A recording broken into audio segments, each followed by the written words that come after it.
बिस्मिल्लाहिर्रहमानिर्रहीम। मैं आपको एक वर्ड के बारे में बताने लगा हूँ जिसे नॉकटर्नल इमिशन कहते हैं।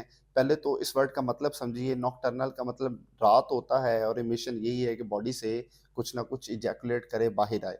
और इस नॉकटर्नल इमिशन को हम सीमन इजैकुलेट भी कहते हैं, वेट ड्रीमिंग भी कहते हैं, और इसको हम नाइट फॉल आम कैजुअल वर्ड में कहते हैं अपने माशरे के अंदर।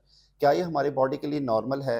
अगर ये नॉर्मल है तो ये रूटीन में कितनी दफ़ा होता है? और क्या एक मर्द को ये मर्द बनाने के लिए शो करवाता है कि आपकी बॉडी में ऐसे नेचुरल हार्मोन्स चल रहे हैं जिसकी वजह से आपका सीमन बिल्डअप हो गया है और उसको जिस्म से निकालने की ज़रूरत है? इसकी मिसाल मैं इस तरह से देता हूँ कि गिलास है, गिलास के अंदर अगर आप पानी डालते हैं और गिलास उस पानी के लिहाज से फुल कैपेसिटी में है और बाकी जो आप एक्स्ट्रा पानी डालेंगे वो उस गिलास से बाहर ही गिरेगा। बिल्कुल हमारी बॉडी में भी ऐसे होता है। सीमन स्टोर्ड होता है। अब उस सीमन स्टोर्ड के लिए हमारी बॉडी में मल्टीपल ग्लैंड्स काम करते हैं, जिसमें सेमिनल वेसिकल है, प्रोस्टेट ग्लैंड है और कॉपर्स ग्लैंड है। ये सारे के सारे ग्लैंड्स क्या करते हैं, अपनी सेक्रेशंस ऐड करते हैं स्पर्म्स के अंदर और उसको हेल्दी रखने में मदद देते हैं।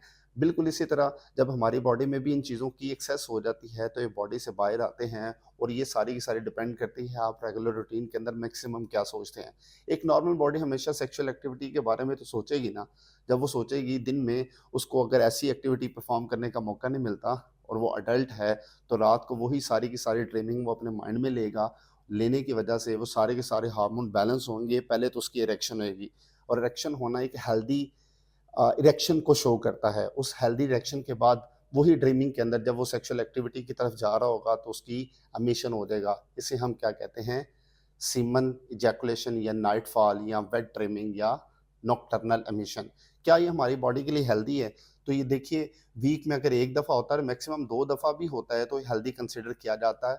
और मैं ये अपनी तरफ से नहीं बोल रहा, ये रिसर्च पेपर हैं, और मंथ में अगर 2 से 3 दफ़ा भी आपको हो रहा है, 4 दफ़ा भी हो रहा है, तो ये हेल्दी है। लेकिन कई हेल्दी चीज़ों के साथ-साथ अनहेल्दी भी प्रोसेस जुड़े होते हैं, इनको पैथोलॉजिकल कहते हैं, और अगर पैथोलॉजिकल की कंडीशन है, तो आपको डॉक्टर से कंसल्ट करने की ज़रूरत है। और इसमें मैं आपको बता देता हूँ कि अगर आपको महीने में 10 दफ़ा भी हो रहा है, तो आपको डॉक्टर के पास जाना चाहिए, नॉर्मल नहीं है, ठीक है? अब इसके अलावा अगर मैं बताऊँ कि आपकी बॉडी के अंदर क्या स्पर्म यानी कि जरासीम की मिकदार को कम करता है, तो ऐसी बात नहीं है। नॉर्मल रहना, नॉर्मल होना और स्पर्म का काउंट नॉर्मल रहना ही हमारी बॉडी के लिए एक हेल्दी वे की सूरत-ए-हाल है। और इसके बाद क्या ये हमारी बॉडी में वीकनेस काज़ करता है? ये बॉडी का नेचुरल मैकेनिज़्म है, तो ये वीकनेस काज़ नहीं करता। क्या इससे वज़न कम हो जाता है? इससे वज़न कम भी नहीं होता जब तक ये हेल्दी रहता है, ठीक है? तो इसके बारे में जितनी भी मिथ है अपने माइंड से क्लियर करें, अपने माइंड को फ़ोकस रखें, हेल्दी डाइट लें, एक्सरसाइज़ करें और अपने आप को जल्दी शादी की तरफ ले जाएँ, ताकि आप इस नाइट फॉल के मिशन से जल्दी-जल्दी बाहर आ सकें और ये आपको भी इससे एक अमल से गुज़रने का मौका मिल सके, और आप हेल्दी लाइफ़स्टाइल आगे सेक्सुअल एक्टिविटी के अंदर परफ़ॉर्म करके अपने नाइट फॉल के मिशन से बाहर आ सकें।